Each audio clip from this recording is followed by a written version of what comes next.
Welcome to The Scripted Podcast on the Ohio State Buckeyes. His real name is Cardale Jones. His nickname via satellite is Beanie Wells. I'm Dave Holmes. First off, Cardale, Beanie got snowed in today. Apparently, he's the only guy in Ohio who didn't know this thing was coming. And he got caught unawares by the snowstorm. You know, it seems like it, but that's what happens when you have one of those big, beautiful, long driveways in some of these nicer suburbs surrounding Columbus, Ohio. You know, it's a trip just to get out the driveway, let alone the roads that may not be plowed enough in those neighborhoods. But some way, somehow, we found the way to make it work today. So what's up, Beanie? Did they plow the wall into you? Because they love to plow the wall at the end of the driveway. No, you know what, man? I got in town last night, so I drove down my driveway, but tried to get out this morning and got stuck. They didn't come to plow, but they're on the way right now. So they should be here within the next 5 minutes. Nice. But nonetheless, I'm glad we're able to do this thing virtually, and you know, thank God for technology. Yeah, well, it's a good backup or good backdrop there, good feng shui. It's looking very nice. Let's talk, though, about the big news, guys, here with Ohio State. Arthur Smith is the new offensive coordinator. So, Cardale, Arthur Smith's name triggers a lot of emotions with NFL fans. He does not have the greatest reputation at the NFL level, but he can do some things that maybe Brian Hartline can't. We'll get into that. So, first off, are you excited? Is this the type of hire that makes your blood boil? Are you excited about this? You know, when we're talking about Ohio State replacing offensive coordinator Brian Hartline going down to South Florida to be the head coach there, we knew the next guy was coming from the NFL ranks, and I know some other names like Dabo was thrown out there, and some other guys who have, was transitioning from their head coaching jobs from the NFL. This was a name that did shock me because I didn't think it was a lot of similarities or interest there from both sides. I think I'm excited just the simple fact that we just seen what an NFL mindset just done to the defense side of the ball. Now let's see what it do to the offensive side of the ball. Beanie, does the name Arthur Smith move the needle for you? I can't say that I'm like over the moon about it. Obviously, when you look at the fact that, you know, he was a fired head coach, and then you look at, you know, the offense that we saw from the Pittsburgh Steelers, it wasn't something that kind of jumped off the board. But nonetheless, going to the NFL and going and get another, I guess, quality coach, I think that kind of sparks my mind of interest a little bit, just from the standpoint of, you know, they're changing this thing up. They're not going with guys that have this college background. They're going with guys that play at the next level. And to me, honestly, when you look at it from a schematic standpoint, when you're scheming up NFL offenses and defenses, it's a little bit harder because you're talking about the best of the best. So you'd expect those guys to have a little bit more success, kind of dumbing it down a little bit and taking that mentality to the college football ranks. Yeah, so first off, let's break down some comparisons here because everyone online, the people who are defending Arthur Smith are saying, well, yeah, we didn't like Matt Patricia. A lot of people hated that hire. I will say this. I was actually way more excited about Matt Patricia because of what he did as a D coordinator in the NFL. I don't think Arthur Smith has as good of an offensive coordinator pedigree as Matt Patricia did at the NFL level. So where do you come down, Cardale, on the Patricia versus Arthur Smith comparison? Yeah, I think when you try to compare apples to apples, both of them came a little short in their early tenures of head coaching careers, but I do anticipate both of these guys being head coaches back in the NFL here in the next probably 3 to 5 years.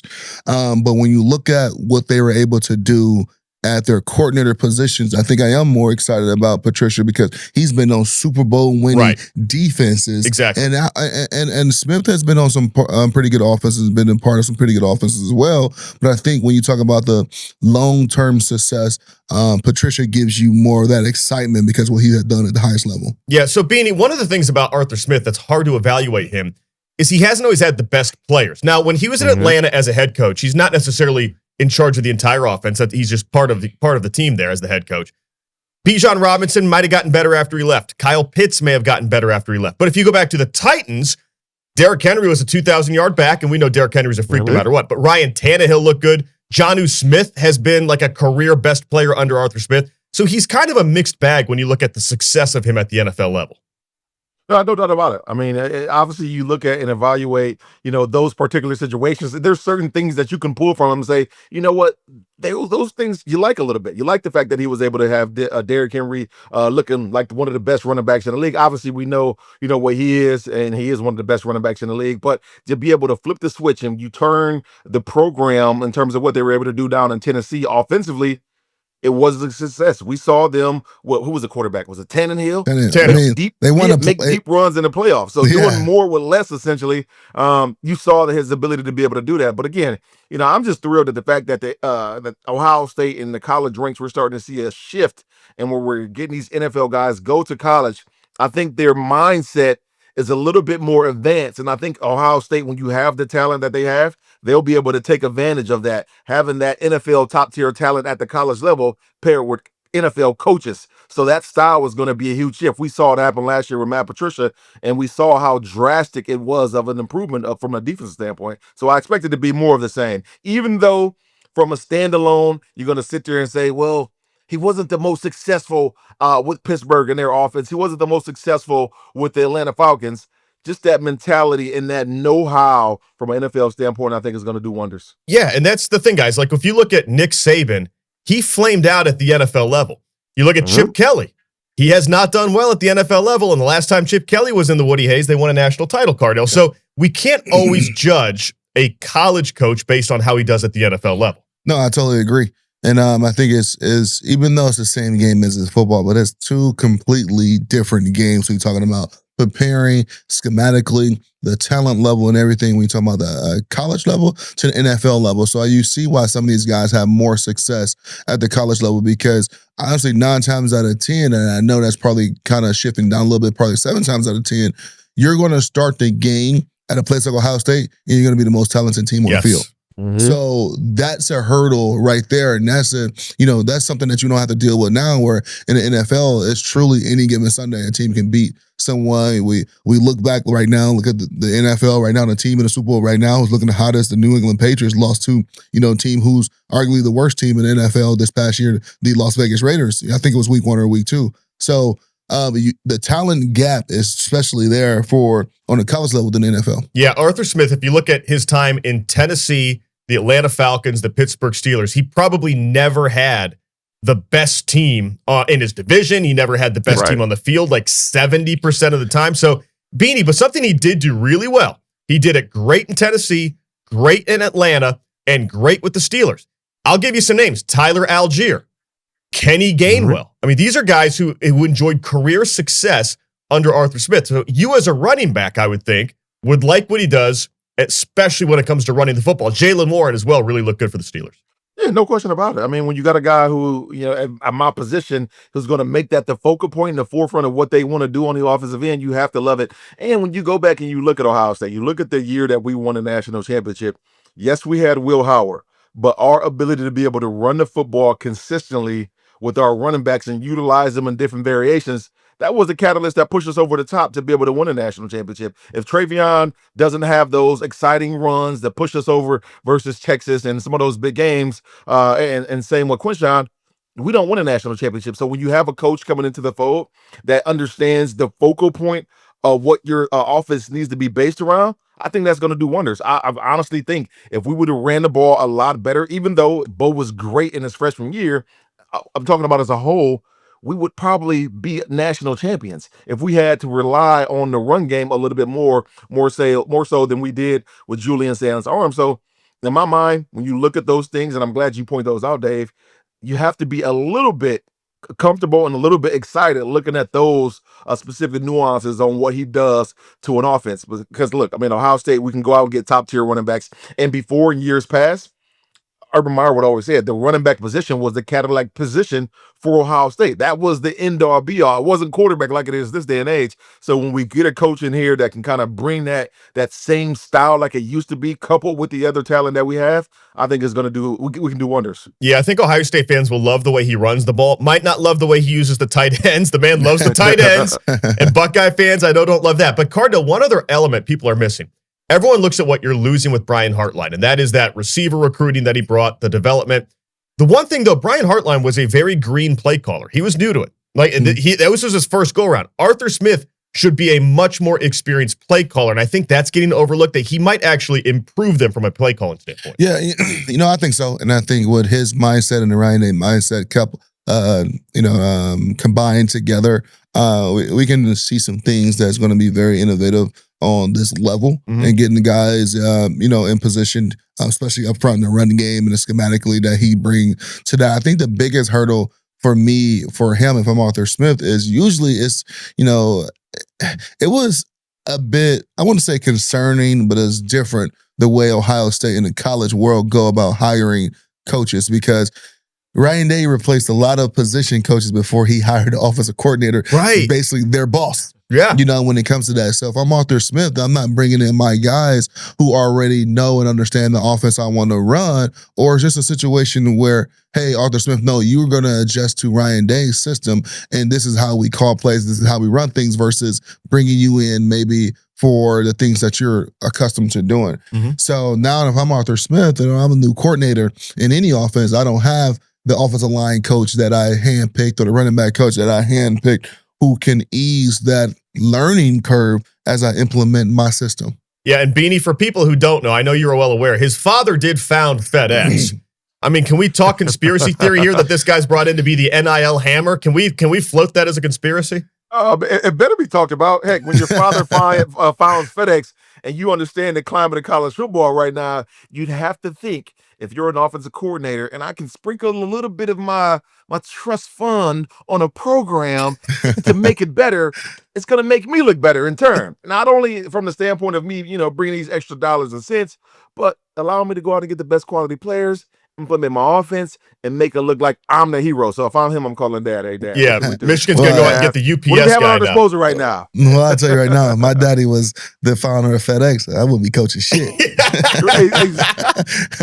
Cardale, you're probably right. I probably wouldn't be coaching at all. All right, let's talk about this. Mel Kiper's first mock draft came out. He has 5 Buckeyes in the first round: Caleb Downs, Carnell Tate, Arvell Reese, Sonny Styles, Caden McDonald. So if I set the over-under here, guys, at 4.5, do you think all 5 of these guys make it in, Cardale? I'm taking it over. I'm hammering the over on that. I think all 5 of these guys go into the first round, and then especially with with Kiper's kind of draft predictions and things like that. I love where all of these guys go. I think Caleb can go a little bit higher. I think he had him at the Bengals. I think number 10 or something like that.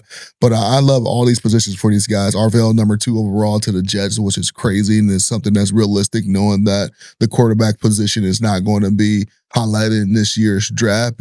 So why not go get a guy who can be a game wrecker? Those first really 3 to 5 picks are for game changers and game wreckers. And clearly a game changer is a quarterback, and a wrecker is usually a pass rusher or a lineman as well, or a tackle as well as a game changer. So why not take him Arvell Reese? And then I love Sonny Styles. I think he had him to the Cowboys. And then K-Mac was slated to, I think the Ravens. I would love that because he's a gritty, nasty type of player who is light on his feet for how big he is. And he's, I think one thing he don't get a lot of credit for is his ability, not just to get off the block, but to rush the passer as well. And then I think Cardale was slated to the Cleveland Browns, which, they're going to go with Shedeur, who just got voted as a Pro Bowler. We're going to talk about that later. We'll talk about it later. Why not start putting some weapons around him? And I think this year, one of the top weapons, not just at the receiver position, but the offensive position, is by far Carnell Tate. I could be mistaken. Isn't Caden McDonald a Baltimore area guy? They had him to the Ravens? K-Mac's Atlanta. K-Mac's Atlanta. Is he a Ravens fan? I don't know, but I talked to him a couple weeks ago, and he mentioned the Ravens. I think he might be a fan. Probably so. That'd be sweet. Yeah, but yeah. K-Mac and Caleb Downs. They grew up together. They played Little League football together. That's right. It's crazy. Yeah. K-Mac was talking Ravens with you. All right, Beanie. 5 Buckeyes in the first round. Do you think that happens? Yeah, absolutely. I'm taking over on that one. I mean, I love those guys. And, one of the guys that I'm more intrigued about is because I'm a Cleveland Browns fan. Cardale just mentioned Carnell Tate. Can you imagine Carnell Tate lining up opposite of Bond? I mean, what that's going to look like? That'd be a nice situation there for, the Cleveland Browns. And I would love that. And I think the Cleveland Browns obviously look at the success that they just had with Quinshon Judkins, too. And they're looking down the street to Columbus, something that they really never did consistently enough. You would think as a franchise, right? If Ohio State has all these great players and they can be drafted in the first and second round, why wouldn't I want to go get those great players? Not only to make my franchise better, but to also fill some seats. I mean, you know how big the Ohio State brand is, but that's for another story. But nonetheless, all of these guys, Arvell Reese, I think he could be one of the best players in this draft. I mean, we've talked about times how he looked like a freaking alien out there on the football field. He's so freakish. Then Sonny Styles, wherever he lands, is going to be a great player. But I take the over on it. I mean, these 5 guys will have long NFL careers. All right, Cardale. So of those 5, all right, Caleb, Carnell, Arvell, Sonny, and K-Mac, who do you think improves their stock the most between now and April? I think this one is easy. I think it's Sonny Styles because I think once he gets into the combine and go through some of those drills, I mean, he was recruited as one of the top safeties and athletes at his as coming out of high school. And when you talk about a guy who's big, fast, strong, can run, I mean, all of these guys are great players, but I think he will blow the tracks off when you talk about the combine and everything that consists of, and especially, when you talk about the eye test, I think he passes it. And then clearly when you turn on the tape, you're going to be enamored by him. But I think he's going to test the best overall. I'm not saying he's going to run the fastest, but for his size and his skill level, I think his numbers are going to be blown off the track. Yeah. All right. Well, we got something in our hands just a few minutes ago here, guys. We have breaking news here to The Script Podcast. The Ohio State football schedule is out. You're going to hear this on Wednesday. We actually got it in our hands a little bit early, so we're going to break that down. Coming up next one, The Script continues. College football not feeling as juicy as it once did. Well, let me put you onto something that'll shake up your Saturday and every other day of the week. Because now that Wendy's has crispy chicken tendies and a powerhouse lineup of new sauces, it's time you transfer to the hottest team in the league. That's right. Team Tendies. Wendy's Tendies, they're making their undeniable rookie season one for the books. Enjoy first-string flavor from some 5-star recruits. Rep your new favorite team everywhere you go, but make sure you cheer with your mouth closed. Take it to the end zone of savory sauces like honey barbecue, creamy ranch, and that new Wendy's signature sauce to experience a total taste bud blitz of flavor. It's time to join the team that won't upset you with an upset. Taste the phenom that's gracing the gridiron with its juicy, crispy, and tendery tendencies. Don't fumble the bag. Commit to Team Tendies and call the most delicious plays in the playbook. All right, huddle up. Tendies on 3. Tendies on 3. 1, 2, 3. Tendies. Let's do this. Wendy's Chicken Tendies now at participating U.S. Wendy's. For Buckeyes and businesses, Branded Bills has you covered. Whether you're showing your scarlet and gray pride or you're building a brand of your own, nothing tops a custom hat. Branded Bills is a proud sponsor of Ohio State Athletics with licensed Buckeye headgear that looks just as good in the horseshoe as it does when you're walking around Columbus. And beyond game day, they specialize in custom headwear that helps businesses, teams, and communities stand out with premium fit, finish, and style. So whether you are a diehard Buckeye, an entrepreneur, or just someone who want to rep their story, check out Branded Bills. Explore their official licensed Ohio State collection or design your own custom hat built just for you. Branded Bills for Buckeyes and businesses, licensed pride, custom style. Welcome back to The Script. Make sure you follow us on Apple and Spotify. Click subscribe right now if you're watching on YouTube. Hit us up on all socials at The Script OSU. All right, guys, got it in my hands a few minutes ago. The Ohio State football schedule came out on Tuesday as we're recording this. You're hearing this on Wednesday if you're a subscriber. Let's go game by game here and get initial reaction. The Buckeyes open September 5th against Ball State at home. No big deal. But then September 12th, Cardale, on the road against Texas. They get tested early against Arch. This is going to be a tough one. I think Texas is going to be much improved. I think you look at the way they was playing at the end of the season and the additions they just added with Corey Coleman from Auburn, the top receiver, number one player in the transfer portal, giving Arch a legitimate weapon. I think this is going to be a tough road environment, and Texas is going to be looking to get some payback. Yeah, so no doubt they're 1-0 as they go to Austin. Beanie, how worried are you about the Longhorns on the road? We got them at home, but now on the road. I'm worried. I mean, you look at the game last year, obviously both of those quarterbacks, it was their first year being the guys in college football. Another year with seasoned individuals. But when you talk about going and playing in Austin, I played there. It's not an easy place to play. Traveling across the country, playing there with a lot of newbies that we'll be having, especially on the defensive side. That's going to be a real interesting task there to be able to go in Austin and win that football game. And like you just mentioned, they go out and get one of the top wide receivers in the country. They get a lot of their pass rushers back because they were a young football team on the defensive line. Texas is going to be a team to be reckoned with. I'm not going to give a win-loss right now, but it's going to be hard. Yeah, we'll save that for August, but when we know a little bit more about these teams. Week 3, they're home against my Kent State Golden Flashes. Flashes are going to cover the 60. They're going to cover the 60-point spread. So the Buckeyes are going to win that. home against Illinois, September 26th. I'm not too worried about that. But then October. Go get in, Beanie. You're worried about them. Illinois is a quality football team. I mean, you talk about last year, right? They had some tough games versus Iowa and some big matchups that they probably should have won down the stretch. But they were a team that should have been ranked higher in the earlier part of the year. And when you talk about Illinois, we can never forget. Go ahead. No, go ahead. I got something for you. We can never forget Brett Bielema's a hell of a coach. He's always pitting out quality teams. They're not one that I'm going to overlook at all. I'm not overlooking these guys, but they was ranked high in the beginning of the season. They went to Bloomington, Indiana. What are you talking about? Beat their ass like 60-3 or something like that. So, yeah, I'm not looking over these guys at all because I think they're still going to be a tough physical team. And they're a team that's kind of just still laying right in the weeds until they make an explosion. I think they can have a potential upcoming season like we saw from Indiana 2 years ago. But this is going to be a tough game for Ohio State. Beanie's got that wooden turtle crawling down I-70 West right now back to Champaign. No, I ain't saying that. I'm just saying, I mean, Illinois is a great team. Even though they did get slacked by the national champion and they didn't look characteristic of a Brett Bielema team, that's what you got to worry about. So this schedule, all in all, is what I'm saying, is breaking down. It's not going to be as easy as everybody anticipates. No, this is tough because week 5, October 3rd, the Buckeyes go on the road to Iowa. Guys, Kinnick is the worst place to play on the road. It is not easy. I'm telling 2 football players, don't need to tell you. Cardale, at Iowa, that's a game. It was a game. It was a stadium I always wanted to play. I never had a chance to. I think the last time Ohio State played at Iowa, they lost.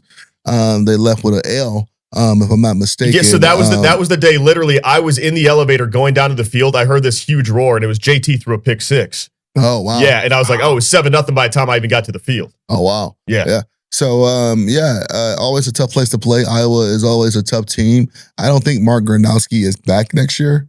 If I'm not mistaken, the quarterback. I don't think he is either. Yeah, the quarterback, but they're Iowa's still going to be Iowa. Tough defense, hard nose on offense, and try to play in the phone booth. Beanie, did you play at Iowa? I played at Iowa. Yeah, I mean, I played in the pink locker rooms. The fans are right on top of you. It's a nightmare to play in, and it's not a pretty sight by any means.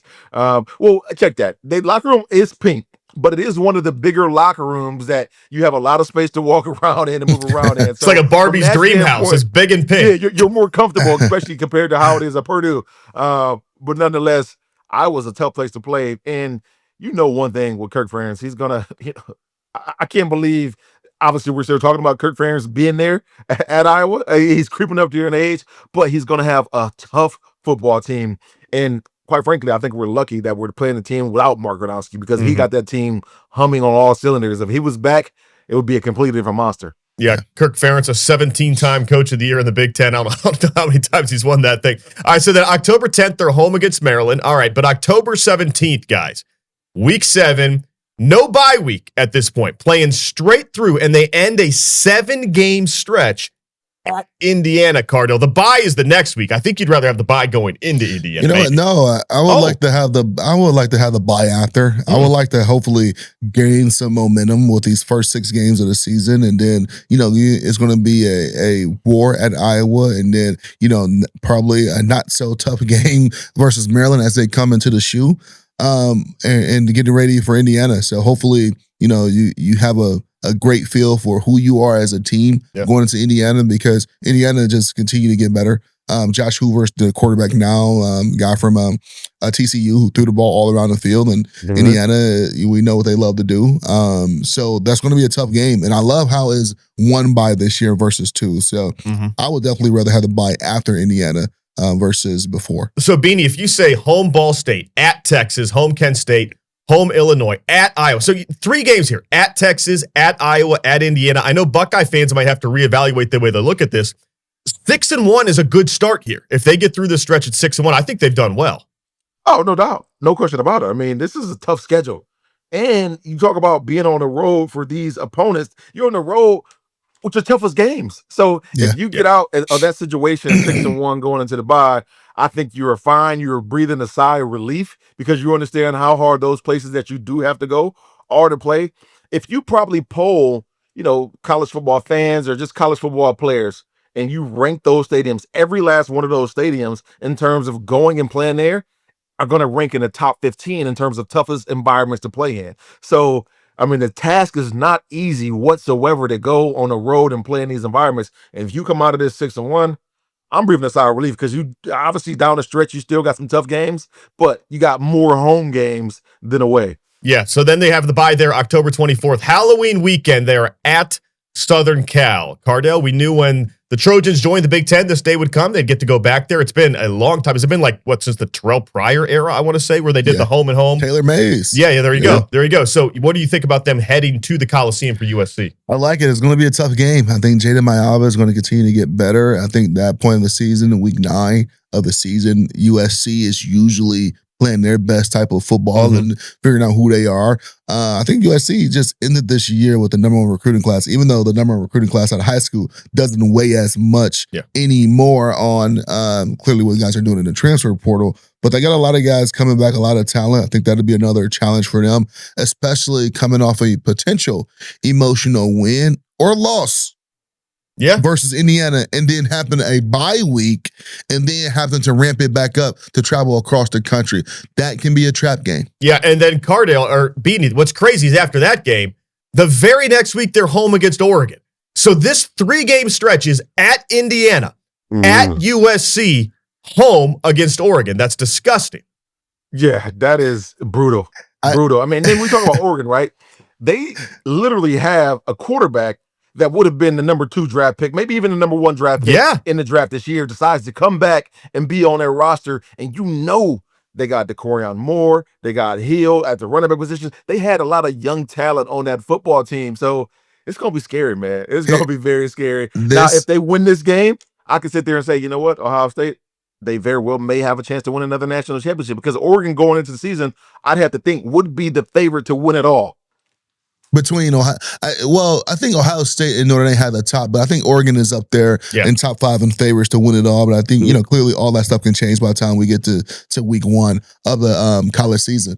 But this stretch right here, guys, mark my words, have the vibe of the Penn State stretch when they lost to Oregon in overtime, where a potential emotional loss at Indiana, like I just said, traveling across the country, just like Penn State had to do versus UCLA, losing the game they shouldn't have lost.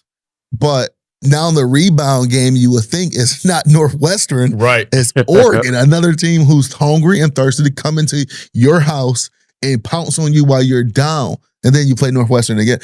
And they beat them in the shoe last time they came here. Exactly. So it definitely have that stretch and the implications have that vibe of that Penn State where we saw the wheels fall off for them last year, earlier in the season. But unfortunately for Ohio State, this is going to come at the most critical time at the season, kind of on that back 9. Yeah, and then next week, go ahead, Beanie. Now, last week I talked about, the odds makers and how I was in agreement with them, and, them having Ohio State, right in the mix of it. I'm scratching my head now, like, what the hell was I thinking? What the hell are the odds maker thinking? How are you saying Ohio State is one of the favorites to win a national championship? Looking at the schedule, that's crazy. Yeah, that's what I said too. I think, and I not because of the talent, I think because of the gauntlet that they have as a schedule. Right. And it's possible to get through this thing unscathed, but I think when you look at some of these other teams on the schedule and some of these other teams around college football, what they did in the portal and recruiting and the guys they have coming back. And like you just said, Oregon with all the young talent coming back on top of the, potential #2 overall pick at quarterback coming back.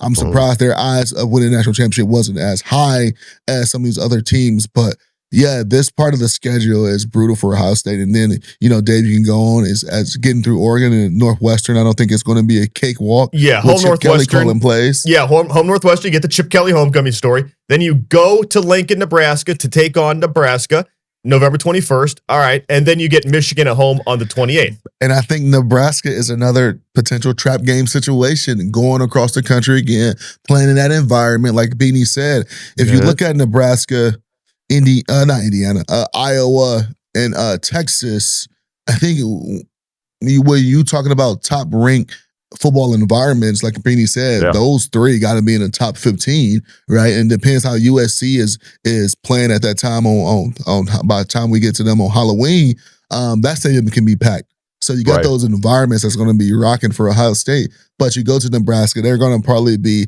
somewhere around maybe, 8-3 at that time, 7-4, and potential trap game because you see who you have the following week who potentially can be, 10-1, 11-0. So you're going to potentially be looking ahead to that Michigan game and, not locked in on what's that task at Nebraska. Yeah, Beanie, I think if you put Ryan Day on a polygraph, he would never admit it publicly because he wants to go 12-0. I think if you gave Ryan Day 11-1 right now, he is whistling around the halls of the Woody Hayes. Of course. 100%. 100%. I mean, because this day and age, and understand how one loss doesn't really affect you. And heck, Shit, two at losses. this point in time, Yeah. 2 losses don't really affect you, especially where they're at, depending on what part of the season it happens in. So, yeah, he's taking that. As long as that one loss doesn't come versus the school up north, he's perfectly fine with it. Yeah, my early read is 10-2. It feels like a 10-2 to me. We'll do this in August. We'll go game by game and really pick these. But 10-2 feels like the vibe to me, Cardale. 10-2,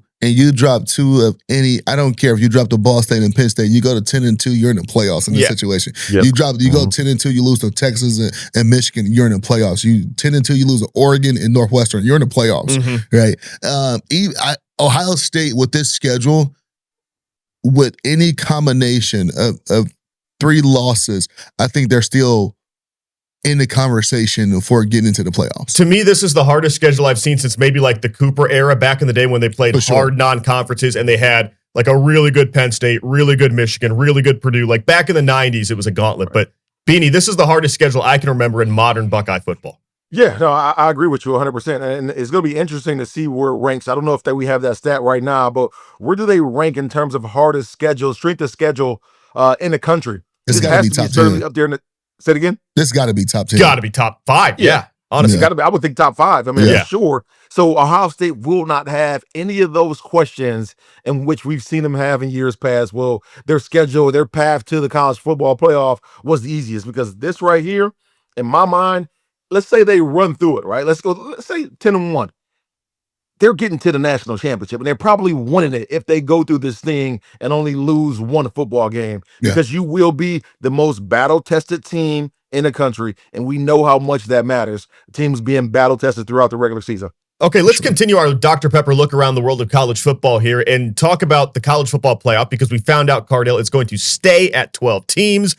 One thing that was thrown in there, Notre Dame now gets an auto bid if they make it in the top 12. So basically, Notre Dame has protection. You can't screw us again. What do you think about that? We'll get, the leprechaun there, Beanie's take in a second. We know he's giddy. But what do you make of this, Cardale? You know what? I'm not for auto bids. I don't think, respectfully, due to the competition level of everyone around college football. Because if I get an auto bid now, I'm just letting everybody else beat each other up, and my schedule don't have to be as strong, right? So I just don't see what's the issue of saying basically go out there and win all your games, But an auto bid, I get it. College football world is kind of bending to Notre Dame and wanting to stay independent. I'm not for it, but I do think they wouldn't need the auto bid this year because I do think, clearly they're one of my favorites to be playing for the national championship and potentially winning it. But saying an auto bid, that's basically saying, hey, Notre Dame, don't schedule a tough schedule. Let everybody else beat each other up, and we put you in the top 12. All right, get in there, Rudy Wells. What do you think? Yeah, I mean, I guess I'm trying to pull up Notre Dame's schedule right now, right? And I guess, essentially, I'm kind of okay with it at this point in time. Because if Notre Dame is in the top 12, that means they'll I think the schedule is they'll have to play Miami again. Yep, Miami's going to be a good football team. They'll play SMU. They still got a damn good quarterback, and they'll be a quality football team. They play BYU. We know Kalani Sitake. His teams are always going to be tough. So they'll have, and UNC, we know, it's going to be up in the air. They were terrible last year with Belichick. We expect them to be a little bit better.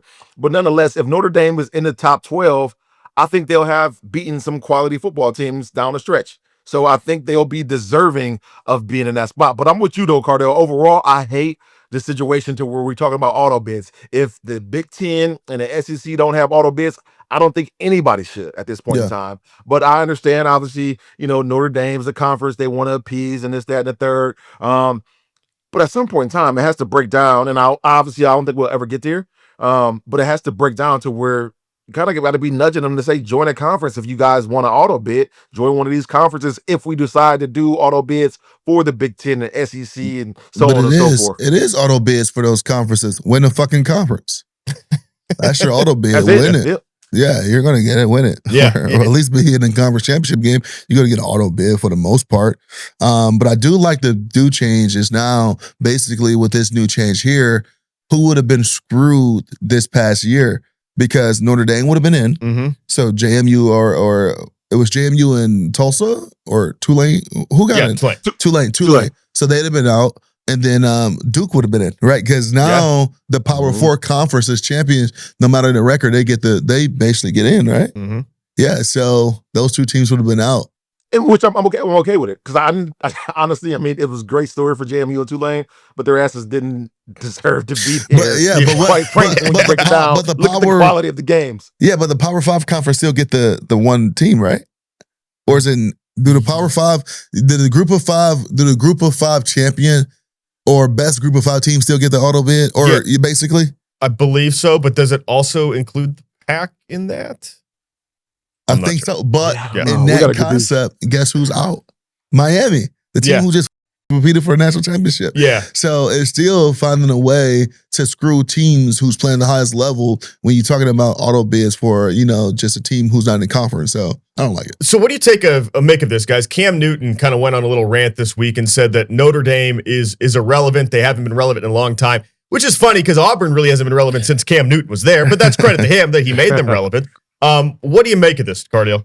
Respectfully, I'm going to have to disagree with my guy Cam, man. I think you look at a year ago this time last year, they was playing for a national championship. Right. And now which college football have came out and basically made a Notre Dame rule. Yes. And on top of tell me you don't watch college football without telling me you don't watch college football. Well, you know what? I think sometimes we are prisoners of our region when we talking about college football. Yes. And Cam being down in the A and doing unbelievable things with his podcast and on First Take. Sometimes maybe all he's exposed to is the SEC, and some, in that parts of the country, and it's people out west still thinking that Washington the best team probably in the world. Yeah, but I think when you talk about relevancy, I think Notre Dame is very relevant in this day and age of college football. Like I said before, last year clearly competing for a national championship.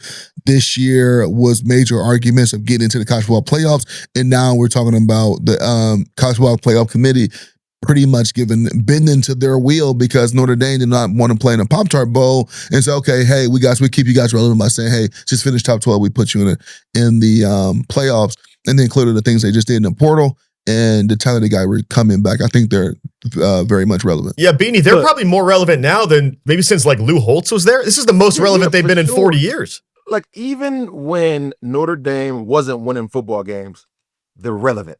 They're Notre Dame. They hold so much weight. They hold so much power.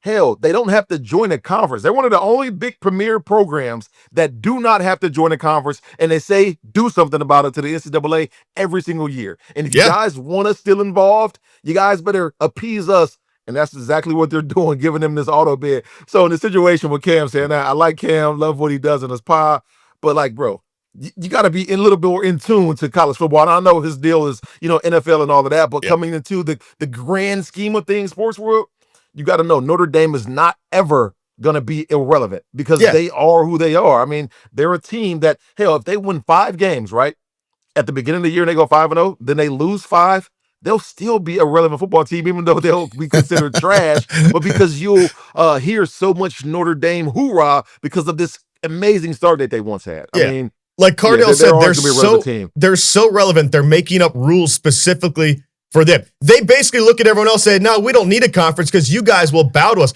They are the cool kid in high school who shows up to prom stag and says, you know what? I'll dance with all your girls. I don't have to pick one. I'll dance with everyone in the room. Yeah, and that's the thing when you talk about college football. There's so much college football. It's easier for NFL fans to be in tune with all the different teams in NFL because I'm in 32. Yes. It's not as easy for someone to be in tune with everything that's happening around the world of college football because we have so many different conferences. And now we got teams like the Big Ten, I think we got 18 teams in the Big Ten. Right. So it's like, I already got my hands full of keeping up with the Big Ten. So you're not pulling up. A lot of people the average fan is not pulling up on a Tuesday and watching Miami of Ohio battle Ball State or checking out my guy Cardale over there at San Jose State and Egan throwing for 1,000,000 yards. The average fan is not doing that, right? Yeah. So it's easy to become biased of your region because that's what you're so exposed to when you're talking about turning on the football games on Saturdays. Yeah, well, that is our Dr. Pepper look around the world of college football. Coming up next on The Script,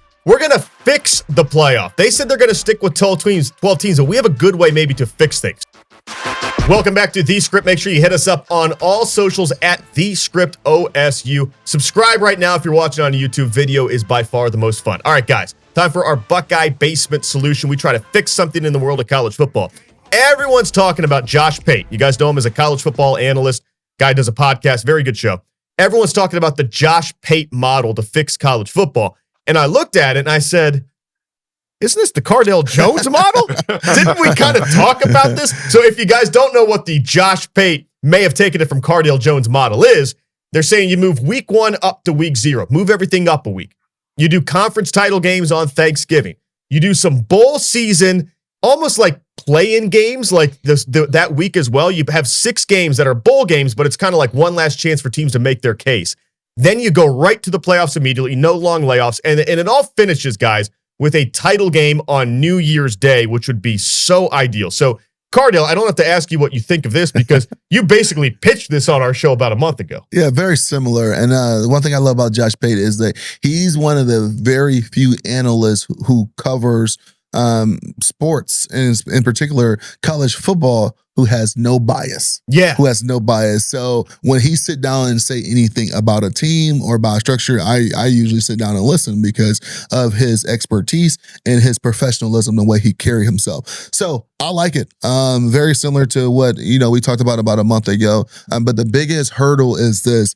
And well, let me tell you, the great thing about that model is that now everybody have the same transfer portal window. You don't have guys that's playing in the college football playoffs that's in the portal. Mm-hmm. You don't have coaches that's coaching for other teams that's know they're going to leave to take another job. That window is the same for everybody. It almost acts like a true free agency, just like the NFL. And then on the flip side of that as well, here's the kicker, is that you will lose, college football revenue will lose so much money when you talk about the bigger bowl games because the tradition of the Rose Bowl, the Peach Bowl, all the New Year's 6 Eve bowls and all that stuff, that would go away because those games are played earlier. Mm-hmm. So that's the biggest hurdle for college football to figure out that potential loss of revenue or to see if those bowl sites are willing to change their dates to make it pretty much feasible for the college football world. Yeah, Beanie, what do you think? I mean, if I'm not mistaken, that means Ohio State, Michigan would be the week before Thanksgiving, if conference title weekend is Thanksgiving. So there are some things here that maybe traditionalists might not love. Well, it's still week 12, the one thing that I have an issue with, right? I mean, I'm okay with, moving the bowl games up. I'm okay with moving the season up because I think it all makes sense in terms of, that window that Cardale just mentioned. But we cannot forget, we just had the president of the United States step in and sign an executive order for America's game. America's game, what are you talking about, Beanie? Well, Army, Navy. That weekend. He just made an executive order to where nothing can be played on that day. They're not moving that for anything. So how do you get around that? That is the biggest hurdle. And obviously, I love that game. I love all of the pageantry. I love what it stands for. It's more than football. So how do you get around that hurdle? I think that's a big issue right there that the college football world may not really be taking in consideration. When the president steps in and signs some documents solidifying this is going to be the day for something, that's typically not going to move at any point in time. And then another thing too, with Army and Navy being a part of the Group of Five conference, I mean, you got to remember, midway through the season, we talked about both of those teams potentially getting that bid for the college football playoffs. So now, what does that do now in this current structure of the playoff system? Remember, the rankings come out right after the conference championship games. That following Monday or Tuesday? Yeah. Well, guess what? America's game is that following Saturday. Right. So how do we distinguish if one of those teams are going to get into the college football playoffs at that potential group of 5 spot when the rankings come out before, but they still have that traditional game the week after? And then what does that do for them in their recovery, in their time period of preparing for the following week for a playoff game? All right, I want to get your final thoughts here as we get ready to wrap up our Buckeye Basement solution here. By the way, if your damp or wet basement needs a quality solution by a local company, call Buckeye Basement Solution. They are the pros when it comes to waterproofing, foundation repair, and creating dry, healthy spaces you can actually use. No more leaks, no more worries, just peace of mind under your feet. Hit our guy up, company founder Brian Mastroianni, 614-956-4592, or get on BuckeyeBasementSolutions.com. Let's wrap it up with this, guys. Shedeur Sanders is a Pro Bowl quarterback. All right, so maybe this is why you had to fire Kevin Stefanski. If he couldn't even win with a Pro Bowl quarterback, all right, Beanie, I'll start with you. I mean, you guys are both Northeast Ohio guys, but you're my Brownsiest of the Browns guys here. Right. So what do you make of Shedeur Sanders probably being one of the 5 worst quarterbacks in the NFL, and now he's a Pro Bowl? Oh, man, I wouldn't say he's one of the 5 worst, Dave. We have a franchise quarterback on our hands in the Cleveland Browns. No, but nonetheless, man, this is all about what's good for business. And Shedeur Sanders is good for business. Just think about this. When his jersey went on sale with the Cleveland Browns, how many they sold, right? Number 1 jersey in the NFL. Exactly, number 1 in the NFL. Now, think about the teams who may like Shedeur or root for Shedeur, but can't because they don't want to buy a Browns jersey. What can I do? I can go purchase a Shedeur Sanders Pro Bowl jersey. NFL Pro Bowl jersey. So it's all good for business. The NFL understands that. This is an entertainment business. What name is more entertaining and that's going to draw more eyes and ears than the Sanders last name, especially based off of everything that we saw the last couple of years? This is all a business move to me, people. I know. There are plenty of other quarterbacks that were more deserving of that extra spot due to one of the potential Super Bowl quarterbacks not playing in the Pro Bowl. Like, yeah, I really, mean, when you break it all the way down. Cardale, I feel so bad. Like 100 years from now, there are going to be kids who want to learn about football, and they're going to read Shedeur Sanders' Wikipedia, and they're going to be like, man, he had his jersey retired by Colorado. He was a Pro Bowl quarterback, and they aren't going to know anything about Shedeur Sanders. Yeah, it's the situation is always funny when the guys get what is it, the replace? I forgot what you call it. The reserve guys get into the Pro Bowl, and I always wonder how the selection happens, because I think last year Tyler Huntley was. Yes, I was going to say we've Pro seen Bowl. a few of these. Tyler Huntley snuck his way in as an alternate or whatever. The alternates, that's what they are. So it's kind of crazy to see, but like Beanie said, I think it's a great business move by the NFL, and I think Shedeur is going to go out there and have some fun and all the antics. I wouldn't call them antics.